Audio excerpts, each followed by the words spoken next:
In the name of God, the most gracious, the most merciful, welcome to another session of Finding God. Back after a hiatus of 2 weeks. It's just been quite busy and occupied. And what's happening with the lighting? Is it the shirt? It is the shirt. Just been a bit busy, so wasn't able to come in front of camera on the right day at the right time. But today I'm squeezing in some time, and I'll hopefully manage to do so every week. We're finishing off Surah Al-Ghafir, which means, or Surah Al-Mu'min, which means the forgiver or the believer. And if you may recall, because it was a while ago, but if you may recall, the last two sections of this chapter were spent talking about Moses, the great man himself, talking about Moses and taking lessons from Moses about how to, and telling stories about Moses with the Pharaoh and his contestation with the people of Egypt and how he went out, and then that was the discussion. And basically, God's been using this trope in the Quran for a while now, hasn't he? Because he uses these examples of the past to help Muhammad, peace be upon him, frame his line of reasoning and frame his arguments to the people of Mecca, but also at the same time he's framing his own thoughts. He's trying to understand, because it's a daunting task bringing God's message to people you know. I wonder if he had come as an outsider and people didn't really know him, would his techniques have been different or the same, or would his success rate be at this speed? Would it be faster? I wonder about that, because, for example, Jesus came to people who didn't really know him. He came, according to the biblical account. I didn't know about other accounts, but according to the biblical account, he came to people who didn't really know him. But Moses was known, and Muhammad was known. That's why I keep drawing these comparisons. And if I look at India, Buddha, Gautama, as Sadhguru says, he was known as the prince, but when he went on the path, I think once he renounced everything, they stopped following him because he was the prince. They followed him because he was the Buddha. So it's interesting to see the dynamic between people who come into a known context as opposed to an unknown context. So that's something interesting. But I'm going to start from verse 57. Last time we read up till 56.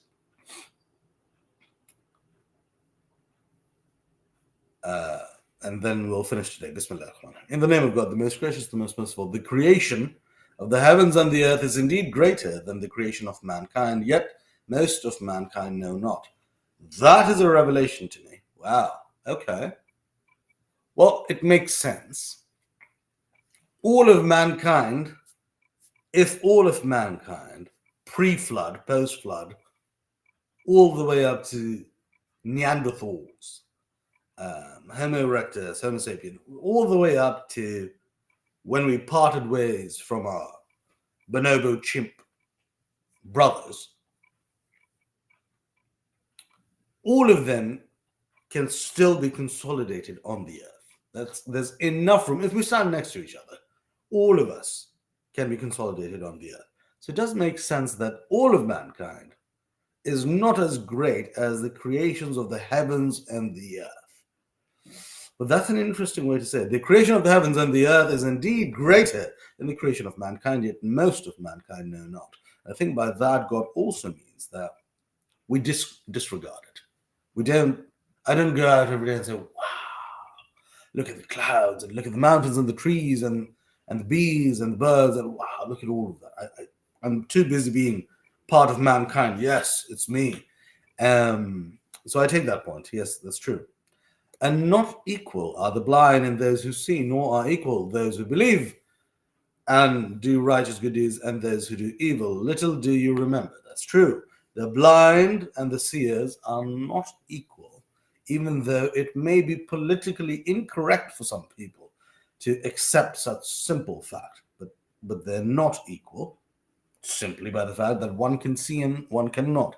But what God is doing here is drawing an analogy between those who can see and those who cannot, and those who follow Islam and those who do not. You see what I mean? So he's saying that those who see are on the path of Islam and those who do not are on the path of evil. So he's drawing a distinction, but in the distinction, he's creating a hierarchy.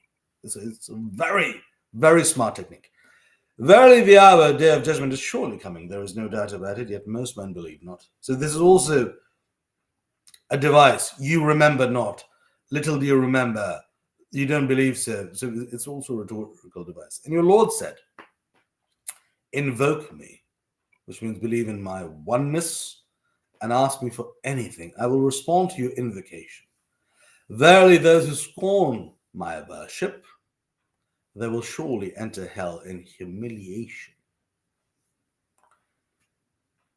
Now, this verse 60 is typically said as a verse of grandeur. Invoke me and I will respond to your invocation, right? I read it a bit differently. I read it like a mother to a child. I read it very soft, very loving as only my God can love me. And I read it as, invoke me and I will respond to your invocation. I read it in that manner because we don't only ascribe God as the sage on stage, as the king in heaven, and just declaring the decree that this is how it should be. Islam talks so much about God's love, his empathy and sympathy and compassion. Well, empathy, I don't know if that's the right term, but God can. Well, I'm ascribing human emotions to God, so that's the best way I can explain it. But we see God as a taskmaster, surely, but we also see him as benevolent and compassionate and loving and very, very forgiving, the most gracious, the most merciful, right? So when I read this, I read it as, invoke me. I will respond to your invocation. It's said with love, it's said with care, and it's said with foresight, like a parent to a child. Look, you're going to need my help. You're going to need my help in the future. Call me. I'm here for you. Rather than invoke me. People do read it that way, but I read it as very loving and very soft. And it pierces through all my soul and at the bottom of my heart. Allah, O God, it is He who has made the night for you, that you may rest therein and the day for you to see. Truly, God is full of bounty to mankind, yet most of mankind give no thanks. See, again, the same rhetorical structure is being used here. Same rhetorical structure. He's done this, but you didn't do this. He's done this, but you didn't do this. That's a rhetorical device. After a while, and in Arabic poetry, which is the Quran, it can really break through and seep into your memory. Something that you do this, but you don't do this. I do this, but you don't do this. I do this. It's a very strong rhetorical device. And this is a verse that's also important because God has made the night for you that you may rest therein, and the day for you to see light. So we can see in the day. We can't see in the night as much, but the night is made for you to rest therein. This is, in Islam, there are very few proponents of night owls and working late and staying up. And, when people stay up, normally bad things happen. That's a very common observation. Islam is not in high favor of this, except certain days and months of the year where you stay up and pray. Otherwise, you don't stay up. You sleep. The night is made for you to sleep. That is God, your Lord, the creator of all things. La ilaha illallah. None has the right to be worshipped by He. How then are you turning away from God by worshipping others instead of Him? Fair point. Preaching to the choir. Thus were turned away those who used to deny the verses of God. God, it is He who has made for you the earth as a dwelling place and the sky as a canopy. I love how he explains it. And has given you shape and made your shapes good looking, and has provided you with good things. That is God, your Lord. So blessed be God, the Lord of the Alameen, the mankind, the jinn, all that exists. This is a very nice way. I've given you the earth as a dwelling place, the sky as a canopy, and I've made you good looking and given you good things. A canopy. I love how the term is used. A canopy is not as solid as a fort or an arch or a dome. It's flexible. And a canopy is typically created or put up to protect you from rain or hail or snow. Snow rarely has canopies anyway. But it's the metaphor here is not just, oh, the sky is a canopy. Why the term canopy and why not dome? Why not something else? Because it alludes to the nature of the sky as something that's not solid and blocked. Like when you think of the moon without its atmosphere, you say, that's a solid block of matter. You can't say that about the earth because you have the earth and then you have all these layers of atmosphere, which, according to refraction and reflection of the light, kind of create the sky. And we say, oh, that's the sky. But in fact, it's not really there. It's a reflection of light. And it's a layer of different stratospheres or atmospheres. So our understanding is very different, but this is 1400 years ago. God is saying it's a canopy. So I wonder why he didn't say it's a dome. So my reasoning is exactly this. Good looking, obviously. Provided you with good things, certainly has. He is the ever living, none has the right to be worshipped by he. So invoke him, making your worship pure for him alone, by worshipping him alone and none else. By doing righteous deeds sincerely for God's sake only, and not to show off, not setting up rivals with him in worship. All the praises and thanks be to God, the Lord of the Alameen. Repetition. But an interesting thing that has been said here in the brackets is by doing righteous deeds sincerely for God's sake only, and not to show off. You know, if I did a session on showing off and today's people showing off, I think we'd be here for at least a day. Everyone here has seen something on YouTube or TikTok or Instagram. That's all we do. One of the things that troubles me truly is when people record themselves while praying or take pictures of themselves. Look, I'm like, prayer is possibly one of the most intimate and private things you can do in your life.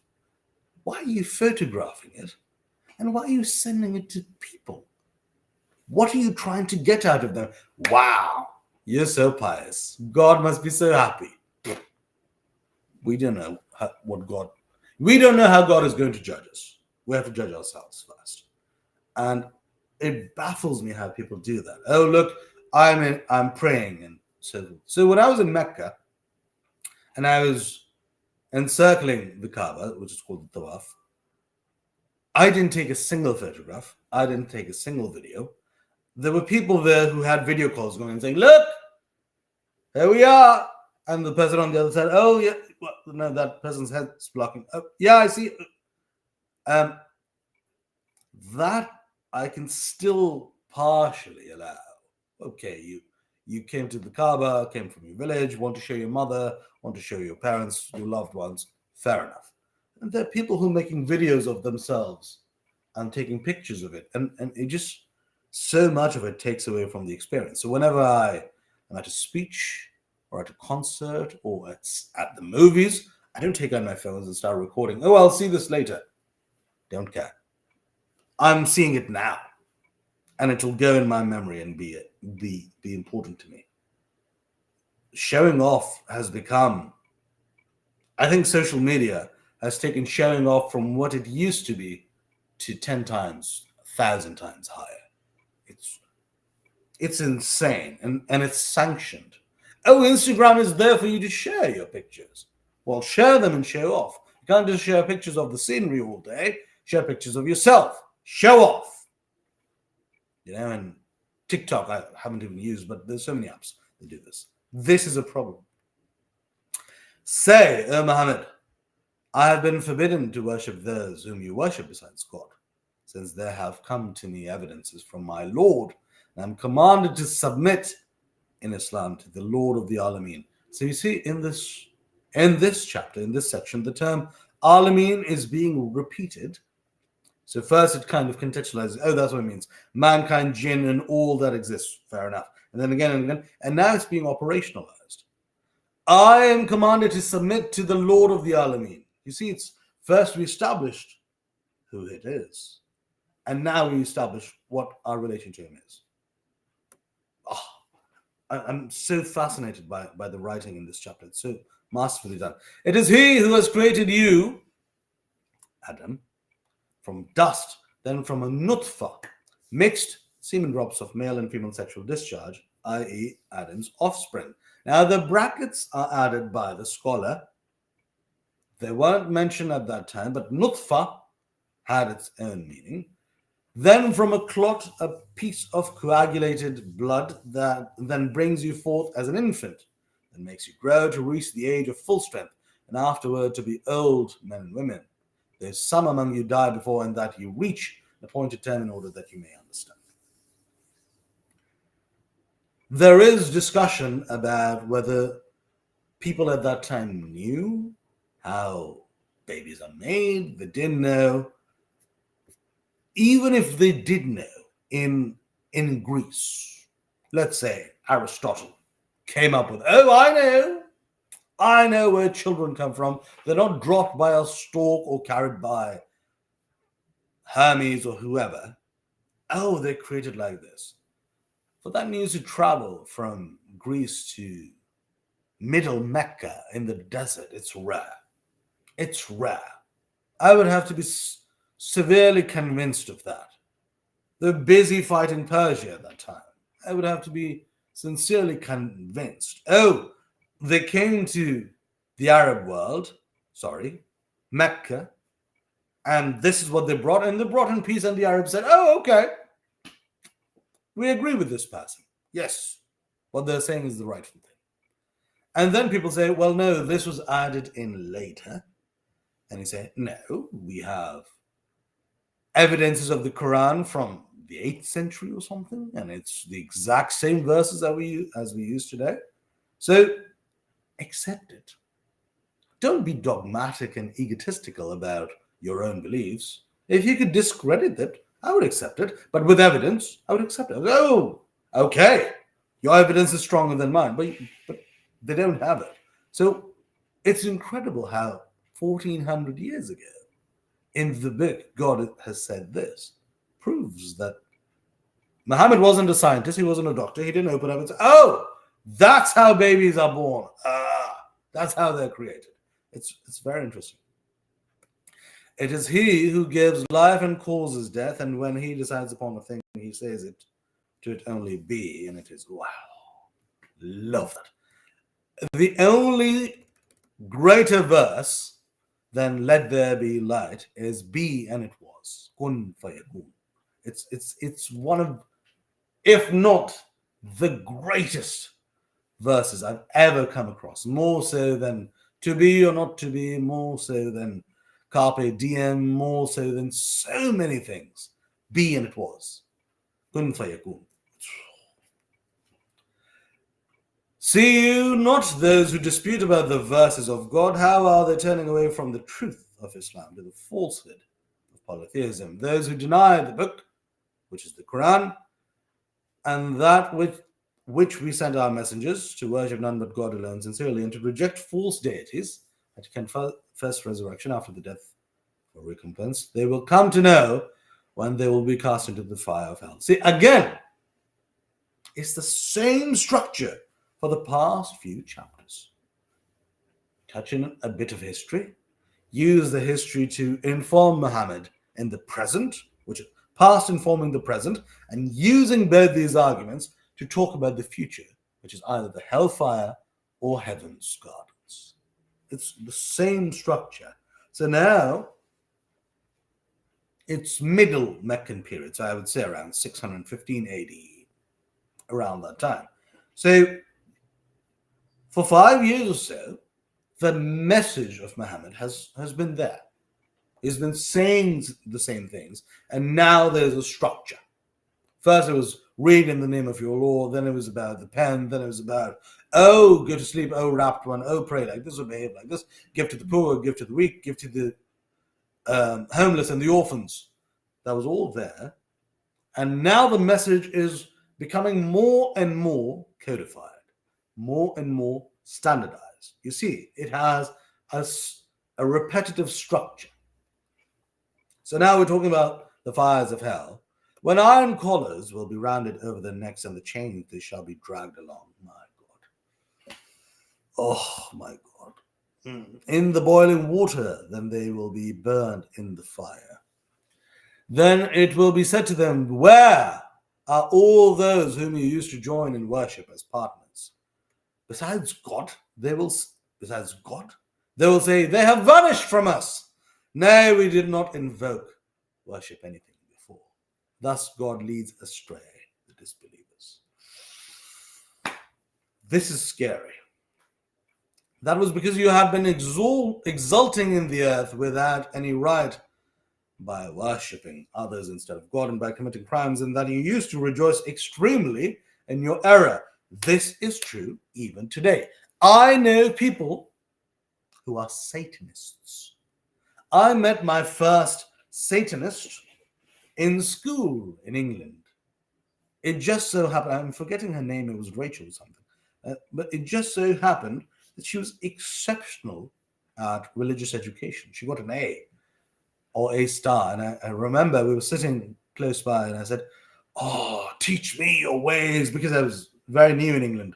And I said, teach me your ways. How did you get an A star? And she said, I can teach you to stop believing in that swear word up there. And I was like, what? And I was like, what do you believe in? And then she showed me symbols on her arm, and I was like, I'm this, and Satan is this. I was like, where am I? What's going on? What's going on? It's so weird. They rejoice in their error. She was so proud of being a Satanist. After that, I've met a few other ones. The atheists don't really rejoice in their atheism, but they're more arrogant about it. They're like, I know what the truth is because I can see it from my own two eyes, and it doesn't stand to reason. They're more arrogant and smug about it, but the Satanists were passionate. Enter the gates of hell to abide therein, and indeed, what an evil abode of the arrogant. Oh, exact same word. So be patient, O Muhammad. Verily, the promise of God is true, and whether we show you in this world some part of what we have promised them, or we cause you to die, then still it is to us they all shall be returned. That's true. And indeed we have sent messengers before you, O Muhammad. Of some of them we have related to you their story, and of some we have not related to you their story, and it was not given to any messenger that he should bring a sign except by the leave of God. But when comes the commandment of God, the matter will be decided with truth, and the followers of falsehood will then be lost. This is important. Some messengers are given signs that they bring to the people, others are not. In Islam, we believe that 124,000 messengers came. That appears to be a large number, but we have to understand firstly that at many times there were multiple messengers on the earth. At the time of Muhammad, there was none other, but even before Jesus, around Moses, Abraham, Jacob, Isaac, Ishmael. There's multiple times there have been many other ones as well. But a lot of them were just messengers who were spreading the good word.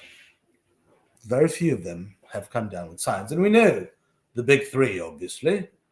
Muhammad, Jesus, Moses. All of them came with signs. Abraham, I would say, came with a sign. Noah, I don't know if Noah came with the sign, but the sign was brought upon him. the flood is certainly a sign of cleansing and getting rid of evil. God, it is he who has made cattle for you, that you may ride off on some of them, and of some you eat. My vegan friends and my vegetarian friends,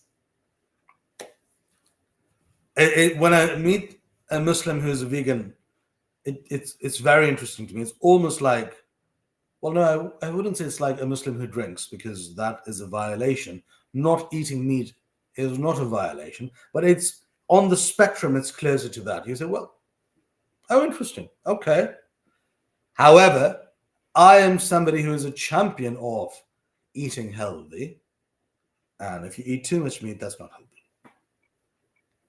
And you have many other benefits from them, and that you may reach by their means a desire that is in your breast, carry your goods loads, and on them on ships you are carried. So it's still about the cattle. And he shows you his verses, his oneness in all the above mentioned things, which then of the verses of God do you deny? Such a powerful technique. Which then of the verses of God do you deny? Have they not traveled through the earth and seen what was the end of those before them? They were more in number and them, and mighty in strength, and in the traces they have left behind them in the land. Yet all that they used to earn availed them not. I'm just going to quickly look at the footnote, and I hope this thing in front of me disappears.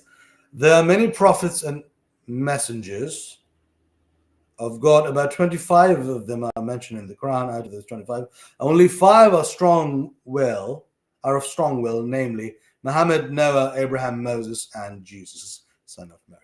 So I kind of covered the footnote without reading the footnote, but exactly the same thing, right? It's exactly that thing. But it's interesting how it said they're of strong will. I find that very interesting. To carry a sign would require a strong will.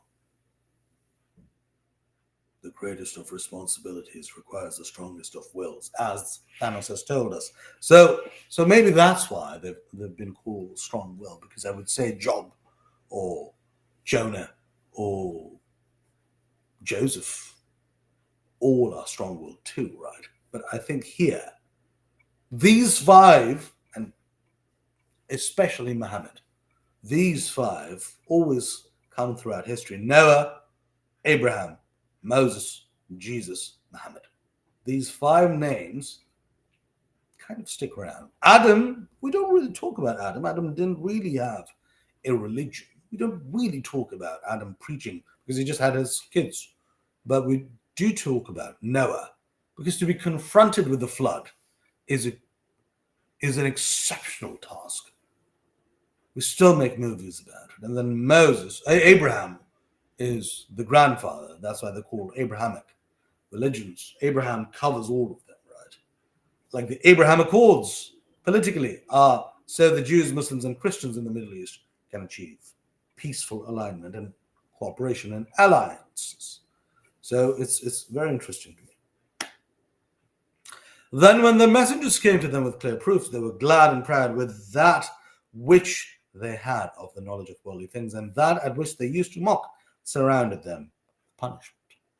So when they saw our punishment, they said, we believe in God alone and reject all that we used to associate with him and his partners. Well, of course he did. Then their faith in Islam could not avail them when they saw our punishment. Like this has been the way of God and dealing with the slaves. And there the disbelievers lost utterly when our torment covered them. Thank you so much for joining me. I'm back, and I hope to be able to continue with regularity like I used to do, but just the past few weeks have been very busy. I'll stop at 30, but there's a lot of lessons to be derived from here. I've covered them in real time. It was a very important chapter, and now I should see you all next week with a new chapter. Take care. Have a wonderful weekend, and